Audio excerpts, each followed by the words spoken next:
আসসালামু আলাইকুম রহমতুল্লাহি অবরাকাতুহু। কাছে ও দূরে বিশ্বজুড়ে যে যেখান থেকে দেখছেন তাদের সকলকে আন্তরিক মোবারকবাদ ও শুভেচ্ছা জ্ঞাপন করছি। আমি মুফতি মিজানুর রহমান সালিহি। প্রিয় দর্শক, এটিএন বাংলার নিয়মিত আয়োজন জীবন ও চেতনা। আজকে একটি গুরুত্বপূর্ণ এবং মানব ঘনিষ্ঠ খুব গুরুত্বপূর্ণ একটি আলোচনা নিয়ে আমরা আজকে এখানে উপস্থিত হয়েছি। এই আলোচনায় গুরুত্বপূর্ণ আলোচনা উপস্থাপন করার জন্য ইতিমধ্যে এটিএন বাংলার স্টুডিওতে দুইজন বিজ্ঞ প্রাজ্ঞ এবং দেশবরণ্য আলেম উপস্থিত হয়েছেন। আমি প্রথমেই পরিচয় করে দিচ্ছি। আমার ডানে আছেন আল্লামা মুফতি মাওলানা বদিউল আলম সরকার সাহেব। আসসালামু আলাইকুম রহমতুল্লাহ। ওয়ালাইকুম আসসালাম রহমতুল্লাহ। কেমন আছেন? আলহামদুলিল্লাহ। আরও উপস্থিত রয়েছেন ডক্টর মুফতি মাওলানা মুর্শেদ আলম সালিহি। আসসালামু আলাইকুম ওরহমতুল্লাহি ওবরাকাত।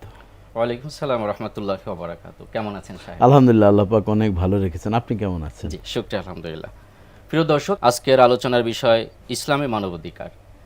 ইসলাম সকল ধর্ম বর্ণ নির্বিশেষে সকলের মানবাধিকার নিশ্চিত করে। পবিত্র কোরআনুল কারীম জাতি ধর্ম নির্বিশেষে সকলের সমান অধিকার নিশ্চিতে পবিত্র কোরআনুল কারীম আলোকিত মানদণ্ড দান করেছেন। আমরা আজকে আমাদের অতিথিদের থেকে জানব পবিত্র কোরআনুল কারীম এবং সুন্নাহর আলোকে মানবাধিকার বলতে আমরা কি বুঝি, যদি শাইখ আপনি বলতেন। ধন্যবাদ সম্মানিত বিজ্ঞ প্রাজ্ঞ উপস্থাপক। একটি জীবন ঘনিষ্ঠ, প্রাসঙ্গিক, সময় উপযোগী বিষয় নির্ধারণের জন্য আজকে গোটা পৃথিবীতে আমরা যদি তাকাই তাহলে দেখি যে মানবাধিকার লঙ্ঘন, মানবাধিকারের পক্ষে স্লোগান, মানুষের অধিকার প্রতিষ্ঠায় আন্দোলন ইত্যাদি বিভিন্ন জিনিস আমরা দেখতে পাই। আসলে মানবাধিকার কি? হুকুকুল ইনসান, আল হুকুকুল ইনসানিয়া, মানুষের অধিকার। মানুষ একটা প্রাণী এবং পৃথিবীর সর্বশ্রেষ্ঠ জীব হচ্ছে, খায়রুল বারিয়া হচ্ছে মানব জাতি। আশরাফুল মখলুকাত হয়েছে মানব জাতি। আল্লাহ সুবহানাহু ওয়া তাআলা তাদেরকে শ্রেষ্ঠত্ব দান করেছেন এবং তাদেরকে প্রত্যেককে তার নিজস্ব অধিকার দিয়েছেন। একজন মানুষের অধিকার বলতে সে বেঁচে থাকার অধিকার, তার খাদ্য, বস্ত্র, বাসস্থান, চিকিৎসা, কথা বলা ইত্যাদি যা কিছু আল্লাহ প্রদত্ত তাকে যেই অধিকারগুলো দিয়েছেন সবগুলো সে সংরক্ষণ করার অধিকার রাখে। আর এটা হচ্ছে তার নিজস্ব সম্পদ, নিজস্ব অধিকার। এটাকে রাইট বলা হয়।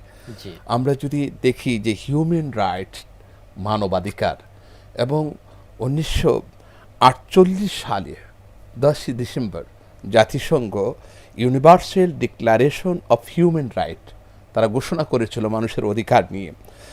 এখন অথচ কোরআনে কারীম তখন থেকে ১৫০০ বছর আগে এবং তারও আগে পৃথিবীতে মানুষ যখন আল্লাহ পাঠিয়েছেন তখনই আল্লাহ পাক তার অধিকার নিশ্চিত করেছেন, তার বেঁচে থাকার অধিকার, তাকে অন্য কেউ হত্যা করতে পারবে না এবং সর্বোচ্চ সম্মান, তার কথা বলার অধিকার, অন্য কেউ তার রাইট কথাগুলোকে বাধাগ্রস্ত করতে পারবে না, তার চলাফেরার অধিকার, অন্য কেউ তার চলার পথে বাধা সৃষ্টি করতে পারবে না, তার খাদ্যের অধিকার। আল্লাহ পাক রিজিক দিয়েছেন প্রত্যেকটি লোককে, এটা নির্ধারিত। অফিস সামাই রিজকুকুম আফালা তাকিলুন, তোমরা কি জানো না তোমাদের রিজিক আকাশের মধ্যে আল্লাহ সুবহানাহু ওয়া তাআলা দান করেন। অতএব এই প্রত্যেকটা শিক্ষার অধিকার, সে শিক্ষিত হওয়ার এবং জ্ঞানার্জন করার অধিকার সংরক্ষণ করে এবং সে তার শক্তি, বল, যা কিছু বলেন তার নিজস্ব ক্ষমতা প্রয়োগ করার অধিকার রাখে নির্দিষ্ট পরিমণ্ডলে আইনের ভিত্তিতে। আল্লাহ তাকে যে ল দিয়েছেন কোরআন এবং হাদিসের মাধ্যমে তাকে যতটুকু অধিকার দিয়েছেন, এখন এগুলো সংরক্ষণ করা এবং এগুলোকে সম্মান দেখানো আল্লাহ সুবহানাহু ওয়া তাআলা এই মানব সৃষ্টির শুরু থেকে তাকে অধিকারটুকু দিয়েছেন। আর আমরা যদি দেখি ইসলামের, বিশেষ করে ইসলাম তো শুরু হয়েছে আদম আলাইহিসসালাম থেকে, পরিপূর্ণতা লাভ হয়েছে নবীজি মুহাম্মদ রাসূলুল্লাহ, বিশ্ব নবী, নবীদের নবী, নবীদের সম্রাট নবী সাল্লাল্লাহু আলাইহি ওয়াসাল্লামের মাধ্যমে ইসলামের বিল্ডিংটা একটা পরিপূর্ণতা পৌঁছে গেছে, একটা পরিপূর্ণ বিল্ডিং হয়েছে। আল-ইয়াউমা আকমালতু লাকুম দীনাকুম ওয়া আতমামতু আলাইকুম নি'মাতি ওয়া রাদিতু লাকুম আল-ইসলাম দীনান। এই পরিপূর্ণ জীবন ব্যবস্থা আজ থেকে ১,৫০০ বছর আগে মানুষের অধিকার প্রতিষ্ঠা করেছেন। যখন মানুষের অধিকার ছিল না, নারীদের অধিকার পুরুণ্ঠিত ছিল, তাদের সম্মান ছিল না, মানুষের আত্মমর্যাদাবোধ রক্ষা করার কোনো নীতিমালা ছিল না দেশ পরিচালনার জন্যে, এবং মানুষকে সুশৃঙ্খলভাবে সামাজিকবদ্ধ হয়ে এবং তাদেরকে সুশৃঙ্খলভাবে তার অধিকারগুলো প্রয়োগ করে তার বাঁচার কোনো অধিকার ছিল না। সেজন্যে ওই সেই জাহিলি যুগে জীবন্ত সেই নারী শিশুদেরকে তারা কবরের মধ্যে পুঁতে ফেলতো, কবরের মধ্যে তারা হত্যা করে ফেলতো। এভাবে করে একটি জাতি অথবা একটি সম্প্রদায় আরেক সম্প্রদায়ের উপর অন্যায়ভাবে হামলা করে হত্যা করে তাদের মালামাল লুণ্ঠন করতো। সেই নিয়মে, হ্যাঁ, সেই মূলনীতি ছিল সেইগুলোকে ইসলাম আসার পর ভুলুণ্ঠিত করেছে, ঘোষণা করেছে প্রত্যেকের অধিকার রয়েছে। তো প্রত্যেকের তার নিজস্ব হক রয়েছে, সেই হকের ওপর অধিকার উপর হস্তক্ষেপ করার, জুলুম করার কারো কোনো অধিকার নেই। আমরা যদি দেখি বিশ্ব নবী, নবীদের নবী, নবীদের সম্রাট নবীজি মুহাম্মদ রাসূলুল্লাহ সাল্লাল্লাহু আলাইহি ওয়াসাল্লামের হাদিসের দিকে নবী সাল্লাল্লাহু আলাইহি ওয়াসাল্লাম বলেছেন, লা ফাকরা লিল আরবি আলাল আজম ওয়ালা লিল আজম আলাল আরব বাল কুল্লুকুম মিন আদম ওয়া আদম মিন তুরাব। একজন আরব অনারবের উপর কোনো গৌরবের বিষয় নয়, তার কোনো ফখর করার বিষয় নেই। একজন অনারব আরবের উপর, আরব অনারবের উপর, বরং প্রত্যেকে আদম আলাইহিস সালাতু ওয়াস সালাম থেকে, আর আদম মাটি থেকে, অর্থাৎ সবার সমান অধিকার। সেজন্যে এই সমান অধিকারের কথা ইসলামে মাত্র ঘোষণা করে।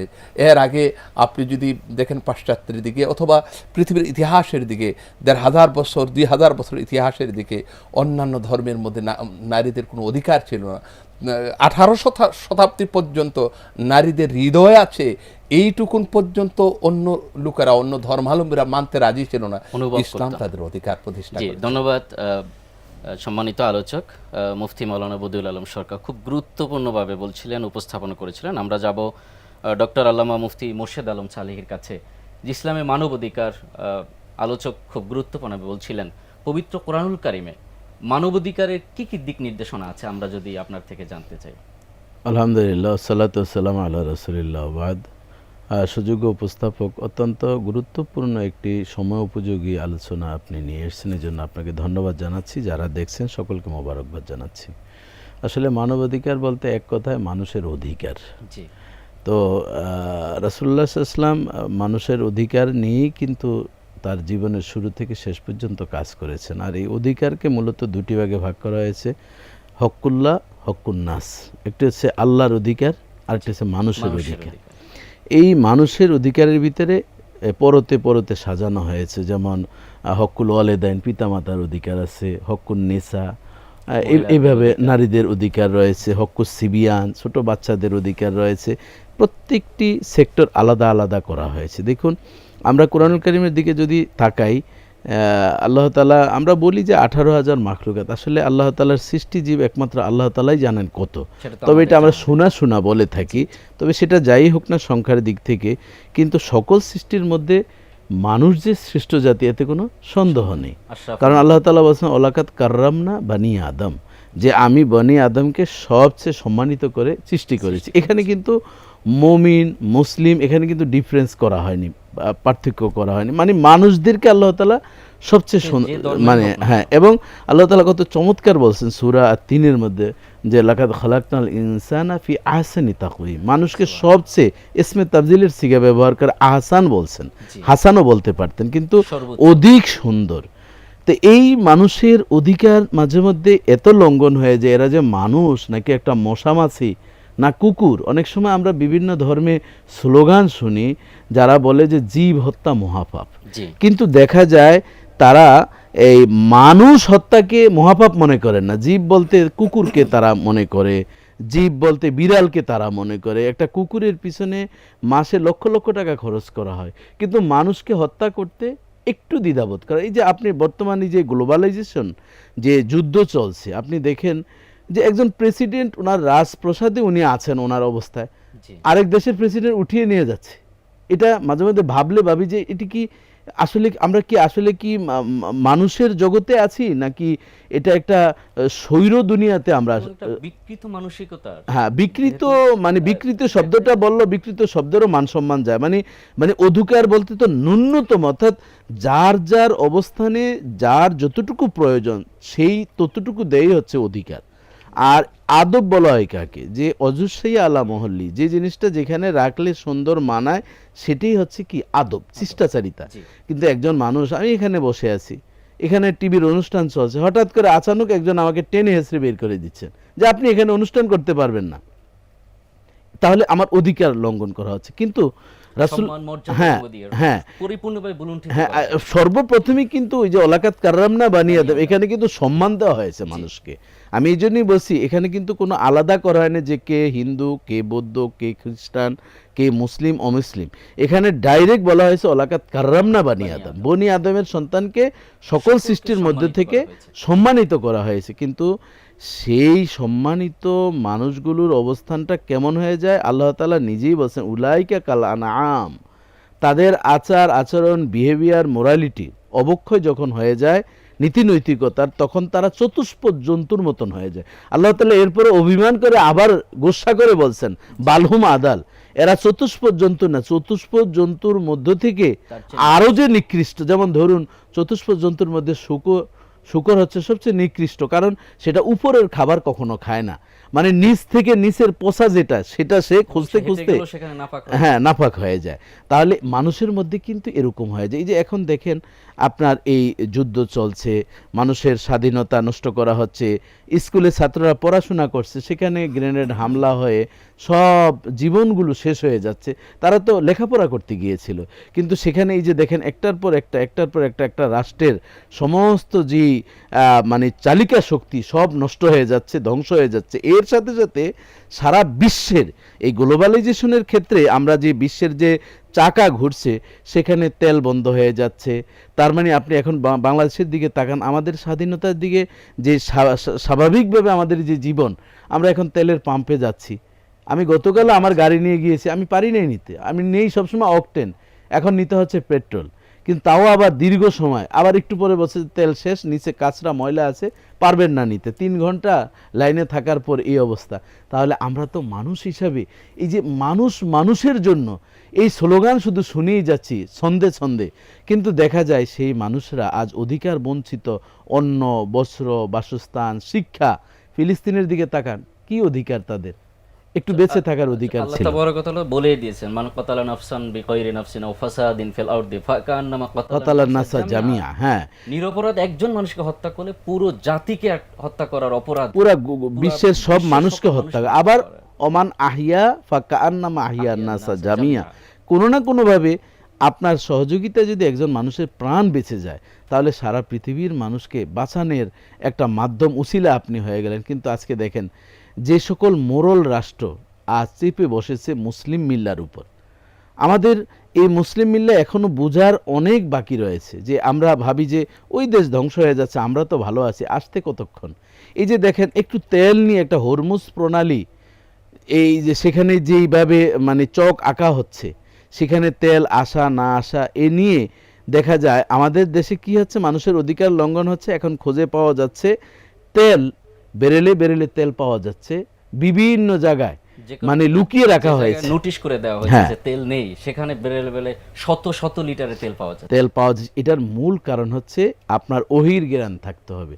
ইসলামী জ্ঞান যদি না থাকে, আপনি যে রাসূলুল্লাহ সাল্লাল্লাহু আলাইহি ওয়াসাল্লাম মোহতারাম যেটি বলছেন যে আল্লাহ রাসূল যে বিদায় হজের ভাষণে কি দিয়েছিলেন, ইন্না দেমাকুম ও আমালাকুম হারামুন কা হুরমাতি ইয়াউমিকুম হাযা ওয়া শাহরিকুম হাযা, যে তোমাদের একজন আরেকজনের জন্য হত্যা করে রক্ত, একজন আরেকজনকে বৈধ করা, রক্তপাত করা এবং একজন আরেকজনের সম্পদকে লুণ্ঠন করা, এটি হারাম করা হয়েছে আজকের দিনে, যেমন সারা মাসে, যেমন কিয়ামতের পূর্ব পর্যন্ত। এরপর রাসূলুল্লাহ সাল্লাল্লাহু আলাইহি ওয়াসাল্লাম বলছেন, হ্যাঁ সবাই তোমরা সমান, যে লাল যারা, সাদা যারা, কালো যারা, এখানে ডিফারেন্স নাই, একটি শুধুমাত্র ডিফারেন্স, পার্থক্য, ইন্না আকরামাকুম ইনদাল্লাহি আতকাকুম, যার মধ্যে আল্লাহর ভয় আছে সেই হচ্ছে সবচেয়ে দামি। আপনি দেখেন রাসূলুল্লাহ সাল্লাল্লাহু আলাইহি ওয়াসাল্লাম ইহুদির লাশ নিয়ে যাওয়া হচ্ছে, আল্লাহ রাসূল দাঁড়িয়ে গেলেন, সাহাবায়ে কেরামদের মধ্যে থেকে হঠাৎ বলেন, ইয়া রাসূলুল্লাহ, এটা তো ইহুদির লাশ। নবীজি বলছেন, আমি দেখতেছি মানুষের লাশ, একটা মানুষের শেষ, তাকে সমাধি করা হবে, আমি এই জন্য মানুষের লাশের সম্মানে দাঁড়িয়েছি। তাহলে দেখেন যে সাম্যের নবী তিনি কত সুন্দর অধিকার নিশ্চিত করেছেন, সে যেই ধর্মেরই হোক তার লাশ নিয়ে যাচ্ছে। আল্লাহ রাসূল শিক্ষা দিলেন যে তোমাদের ভিতরে ভেদাভেদ থাকবে না, মানুষ হিসাবে তোমার প্রতিবেশী, সে হিন্দু হতে পারে, অমুসলিম হতে পারে, কিন্তু সে এক হক বিশিষ্টের প্রতিবেশী, কেমন মানুষ হিসাবে। মানুষ এরপর যদি তোমার মুসলিম হয় তাহলে 2 হক, জি। তাহলে তা মুসলমান হিসেবে তাকে অগ্রাধিকার দিবে। আবার যদি সে তোমার আত্মীয় হয়। আত্মীয় হয় তাহলে 3 হক। তাহলে বোঝা যায় যে মানুষের অধিকারটা এরকম যে মানুষ জন্মগ্রহণ করেছে, একটা ছোট বাচ্চা জন্মগ্রহণ করেছে, তখন তার অধিকার কি? তখন সে মায়ের দুধ পান করবে, মা তাকে স্বাচ্ছন্দ্যে দুধ পান করাবে। কিন্তু দেখা যায় আমাদের আল্ট্রামডার্ন এই দুনিয়াতে বাচ্চাদেরকে দুধ পান করানো হচ্ছে না, আমার সৌন্দর্য নষ্ট হয়ে যাবে, তাহলে আমি সন্তানের অধিকার নষ্ট করছি। এর আগে থেকে যদি একটু আমরা বলি যে সন্তানের অধিকার রক্ষা করার জন্য যে একবার ওমর রাদিয়াল্লাহু তাআলাকে জিজ্ঞাসা করলেন যে সন্তান মা হুকুকুস সিবিয়ান, যে ছোট বাচ্চাদের অধিকারটা কি? তখন তিনি বলছেন 1 নম্বরে বলছেন আল মারআতুস সলিহা, যে একজন নেককার মা তাকে উপহার দিতে হবে। তুনকাহুল মারাতুলি আরবাইন লি মালিয়া ওলি হাসাবিয়া ওলি জামালিয়া ওলি দিনিয়া ফাসফার বিজাতিদ্দিন তারিবাতিয়া দাকা। অথচ আসলে এখন কিন্তু দিনদারিতা এবং এই যে 4টি গুণাগুণ বললেন, এগুলো কিন্তু এখন মূল্যায়ন না, করা অর্থ হয় না। সম্পদের দিকে অর্থ তাকা আর সম্পদের যে দাবি করা সৌন্দর্যের হয়, দিকে তাকা। সৌন্দর্যের দিকে। এই জন্য নবীজি আমাদের কলহ বা পারিবারিক কলহ, হ্যাঁ, কিন্তু বন্ধনগুলো তার আগে নষ্ট হয়ে যাচ্ছে। আর নীতি নৈতিকতা না থাকার নীতি-নৈতিকতার কারণে অভাবে। সম্পদ আছে, সব আছে, কিন্তু শান্তি নেই, আমাদের অন্তরের ভিতরেও নাই এবং পরিবারের ভিতরে নেই, পৃথিবীর ভিতরেও শান্তি নেই। এই জন্য আমাদের দরকার হচ্ছে দিনের দিকে, যে মা দিনদার মা হলে মায়ের গর্ভে সন্তান থাকবে, মা কোরআন তেলাওয়াত করবে, নামাজ পড়বেন, সন্তানও সেটা প্রভাবান্বিত হবে। এরপর সন্তান যখন জন্মগ্রহণ করবে, সন্তানের অধিকার ভালো একটা নাম রাখা, ইসলামী নাম রাখা, সন্তান কথা শিখলে কোরআন শিক্ষা দেওয়া, এভাবে এক এক করে মানে অধিকারটা নিশ্চিত করা। ধন্যবাদ। আসবো ডক্টর মুফতি মাওলানা মুর্শিদ আলম সালি আপনার কাছে। ডক্টর মুফতি মাওলানা বদিউল আলম সরকার, আপনার থেকে জানতে চাইবো যে আল্লাহ তাবারক ওয়া তাআলা আমাদেরকে জানিয়ে দিয়েছেন লা ইকরাহা ফিদ-দীন, ইসলাম কোনো ধর্ম নিয়ে বাড়াবাড়ি হবে না। কিন্তু আজকে দেখেন সভ্যতার নামে এবং আমাদের উচ্চবিলাসিতার নামে এবং সংস্কৃতির নামে আমরা যদি ইসলামী হুকুম এবং আহকামগুলো সঠিকভাবে পালন করতে যাই, তাহলে আমাদেরকে মৌলবাদী ট্যাগ দেওয়া হয়। এবং ইসলামী মূল্যবোধে যারা বিশ্বাসী, সেই আমল, আকিদা, তরবিয়ত নিয়ে যারা বেঁচে থাকতে চায়, তাদেরকে ইগনোর করা হয়। আসলে আল্লাহ তাবারক ওয়া তাআলা তো ধর্ম নিয়ে বাড়াবাড়ির কথা নিষেধ করেছেন। এই বিষয়ে আপনি কি বলবেন? এটা তো মানব জাতির একটা গুরুত্বপূর্ণ একটি অধিকার। বিষয়টা বর্তমানে আরো ভাবার বিষয়, চিন্তার বিষয়, এবং মানুষ এ নিয়ে আরো গবেষণার বিষয়। ধর্ম মানুষকে স্বাধীনতা দিয়েছে, ধর্ম মানুষকে অধিকার দিয়েছে, ইসলাম মানুষকে বেঁচে থাকা এবং মানুষ হিসেবে বেঁচে থাকার মৌলিক শিক্ষা ইসলাম দিয়েছে। জি, আজকে আমরা যদি ইসলামের এই বিষয়গুলোর দিকে তাকাই, পৃথিবীর দিকে তাকাই, তাহলে পৃথিবীর ইতিহাস পাল্টে যাচ্ছে। গোটা পৃথিবীর ইতিহাসের দিকে যদি তাকান, তাহলে দেখেন যে মানুষকে এই সুন্দর আচার আচরণ, আখলাক, মানুষের সাথে ব্যবহার এবং সমাজ ও রাষ্ট্রের সাথে তার আচরণ কি হবে, এটা ইসলাম আমাদেরকে শিক্ষা দিয়েছে। এই জ্ঞান না থাকার কারণে ইসলাম বিদ্বেষী শক্তি, মুসলিম বিদ্বেষী অপশক্তি, তারা আজকে এই ধর্মের উপর আঘাত এনে অপপ্রয়োগ করে, ষড়যন্ত্র করে মৌলবাদ এবং মৌলবাদী বলে সত্যিকার মুসলমানদেরকে অপবাদ দিচ্ছে। আমরা আজকে যদি ডাবল স্ট্যান্ডার্ড দিকে ধরি, আপনি আজকে আমরা দেখছি জাতিসংঘ অথবা আমেরিকা, ইউরোপ, অন্যান্য দেশগুলো যারা মানবাধিকারের কথা বলে এবং জাতিসংঘের দোহাই দিয়ে মানুষের অধিকার প্রতিষ্ঠা করার জন্যে তারা আন্দোলন করছে বলে তারা প্রচার করছে, অথচ তারাই দেখা যায় যে মানুষের অধিকার শুধু ক্ষুণ্ণ নয়, বরং বুলণ্ঠিত করছে। এই যে আমরা ডক্টর মুর্শিদ আলম সাহালি সাহেব, ওনার কাছে শুনলাম শিশুরা লেখাপড়া করছে, তাদেরকে মিসাইল দিয়ে একদম ধ্বংস করে দেওয়া হলো। এরপরে মানুষকে হত্যা করা হচ্ছে স্টিল নাও এখনো, Still now। এবং বাড়িঘরগুলো শেষ করে দেওয়া হচ্ছে। এই যে অধিকারগুলো হসপিটালগুলোতে ক্ষুণ্ণ করছে, আক্রমণ করা হচ্ছে, হ্যাঁ। যেখানে মানুষের সর্বশেষ আশ্রয় এবং চিকিৎসার জন্য জীবন, সবকিছুকে, সবকিছু। শুধু এটা না, মানে সবকিছুকেই শেষ করে দেওয়া হচ্ছে। তো কারা করছে? যারা যাদের মুখ থেকে মানবাধিকারের বুলি আওড়ায়। মানবাধিকারের বুলি শুধু আওড়াচ্ছে না, ফেনা তুলে ফেলছে, এরাই করছে। তাহলে বোঝা যাচ্ছে যে এরা মৌখিকভাবে শুধু মানবাধিকারের কথা বলে, কিন্তু মানবাধিকার লঙ্ঘনের প্রধান হোতা হচ্ছে ওরা। সেজন্য আমরা বলবো যে ধর্মের আশ্রয় গ্রহণ করা দরকার। তার কারণ কি? কারণ ধর্ম মানুষকে শালীনতা শিক্ষা দিয়েছে, তাকে ভদ্রতা শিক্ষা দিয়েছে। অন্যকে হত্যা করা তো দূরের কথা, তার সামান্য অপমানকে ইসলাম সহ্য করে না। লা ইউখদিলুহ, কোনো ব্যক্তি কোনো ব্যক্তিকে অপমান করবে না এবং তার কোনো অধিকারকে ক্ষুণ্ণ করবে না। ইসলাম তাকে কঠোরভাবে নিষেধ করেছে এবং তার উপর জুলুম করা যাবে না। জুলুমটা আল্লাহ পাক সম্পূর্ণভাবে হারাম করেছেন, নিষিদ্ধ ঘোষণা করেছেন। আজকে এই জুলুমের শিকার মাজলুম বান্দাগণ আল্লাহ পাকের কাছে ফরিয়াদ করছে, বারবার দোয়া করছে, কান্নাকাটি করছে এই জুলুম থেকে নিষ্কৃতি পাওয়ার জন্যে। জুলুম যারা করছে অবশ্যই তাদের একদিন না একদিন বিচার হবে। সেজন্য আমরা বলবো যে ধর্মকেই আশ্রয় গ্রহণ করা দরকার। ধর্মের মাধ্যমেই ব্যক্তির পরিশীলিত হওয়া দরকার। তার আচার আচরণ, তার আখলাক এবং তার জীবন আচরণ সব কিছু ধর্মের ভিত্তিতে হওয়া দরকার। ধর্মই তাকে নিয়ন্ত্রণ করবে, ধর্মই তাকে কন্ট্রোল করবে। তার এই জৈবিক চাহিদা অথবা তার এই যে আগ্রাসী চাহিদা, অন্যকে হত্যা করা, অন্যের সম্পদ দখল করা এবং মাইট ইজ রাইট, আমি আমার শক্তি প্রয়োগ করে অন্য রাষ্ট্র দখল করব, অন্যদের দাবায় রাখবো, এগুলো থেকে তাকে নিয়ন্ত্রণ করার জন্যে একমাত্র আমি মহা অ্যান্টিবায়োটিক বলবো যে ধর্ম। তাকে ধর্ম এগুলো একটাকে, সবগুলো নিষেধ করেছে, একটাকেও অন্যায়কে কখনো প্রশ্রয় দেয়নি। অধিকার ক্ষুণ্ণতা দূরের কথা, যে কোনো অন্যায়কে ধর্ম নিষেধ করেছে। অতএব আজকে আমরা ধন্যবাদ সকলকে এই আহ্বান জানাবো যে আমরা ধর্মের ভিত্তিতেই কাজ করব এবং আল্লাহকে মানব। পরকাল, দুনিয়া এবং পরকাল আমাদের জন্য মুক্ত রয়েছে। ইনশাআল্লাহ আল্লাহ আমাদের কবুল করুক। ডক্টর মুর্শেদ আলম সালিহি মাদ্দাজিলুল আলাহ, আপনার থেকে জানতে চাইবো, যেহেতু আল্লাহ তাবারক ওয়া তাআলা তো আমাদেরকে জানিয়ে দিয়েছেন ইন্নাল্লাহা ইয়া'মুরু বিল আদলি ওয়াল ইহসান, যে আল্লাহ ন্যায় বিচার প্রতিষ্ঠার কথা বলেছেন। আসলে মানবাধিকারের কথা যদি বলি, আমাদের ব্যক্তিগত, আমাদের সম্মানের অধিকার, আমাদের ইজ্জতের অধিকার, বেঁচে থাকার অধিকার, আমাদের শিক্ষা, চিকিৎসা, বাসস্থান, কর্মসংস্থান, প্রত্যেকটা সেক্টরেই তো অধিকারের ইসলাম সুবিন্যস্তভাবে বর্ণনা করেছেন। তার মধ্যে অন্যতম যে তার ন্যায় বিচার, ন্যায় বিচারের ব্যাপারে আপনি যদি একটু বলতেন। ধন্যবাদ সুযোগ উপস্থাপক।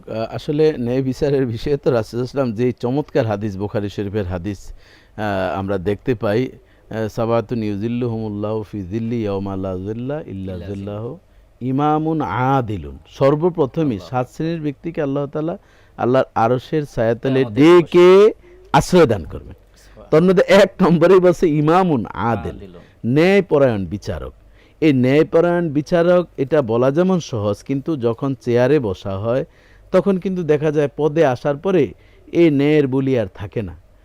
আসার আগে কিন্তু অনেক কিছুই প্রতিশ্রুতি দেওয়া হয়। এই জন্য আল্লাহ তাআলা কিন্তু সেদিন ইনসাফকে কতটুকু কায়েম করেছেন। লা তাজুলু কাদামা ইবনে আদম হাত্তা ইউসআলা আন খামসিন, আন উমরিহি ফিমা আফনাহু, আন শাবাবি ফিমা আবলাহু, আন মালি মিন আইনা ইকতাসাবাহু, ও মাযা আনফাকাহু, ও মাযা আমিলা ফিমা আমিলা। রাসূলুল্লাহ সাল্লাল্লাহু বলছেন, যে যত বড়ই পদে থাকো, যত বড় ডিগ্রিধারী হোক, 5টা প্রশ্নের উত্তর ছাড়া একটু নড়তে পারবে না। তোমার জীবন কিভাবে কাটিয়েছো, সারাটা গোটা জীবন, বিশেষ করে যৌবনকালে গুনাহ, এই জন্য যৌবনের কথা, যৌবনকাল কিভাবে কাটিয়েছো এবং হ্যাঁ ছায়ার নিচে দেওয়া হবে যদি উত্তর সঠিক হয়।